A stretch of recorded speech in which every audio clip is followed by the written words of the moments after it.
Hey, and welcome to part 2 of what has kind of turned into a 3-part mini-series of blogs on the nitty-gritty of how exams, coursework, and assessments are actually written by teachers and examiners. Now, if you didn't see part 1, it would be kind of good to go and check that out first. It's on my blog at www.gradetransformation.com.au/blog. Now, a super brief recap of things. Last week, we covered the fact that there are 3 attributes: validity, accessibility, and reliability for any formal assessment task. And by that, we're talking about any exam set and marked by the State Exam Board or any type of coursework assessment or in-school formal assessment that counts towards your teen's final grade and results. And what, you may ask, does this have to do with your teen? Well, if they know exactly what exam boards and curriculum authorities are assessing against or measuring them up to, then your son or daughter can make sure they are giving the markers everything they need to see to be able to go ahead and award the marks and tick off those success criteria in the mark scheme. So let's get into attribute number 2, which is accessibility. Now, this means that the exam or the assessment task must be clear and user-friendly for every and any student. It ensures that no student or group or type of student is disadvantaged in any way in being able to access an assessment, either in understanding the instructions or in being able to provide the required outcome.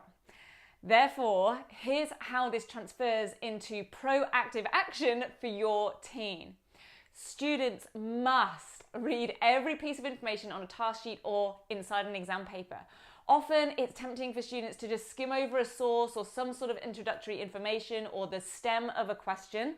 And if your teen isn't sure, by the way, of what we mean by the stem, then the parts and structure of exam questions is something that I explain in detail in the 10-week grade transformation program and in the upcoming exam mastery workshop, which is on the 16th of September.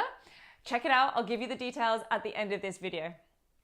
But the stem of any question is important because often there's going to be info in there that's designed to make the question or task accessible.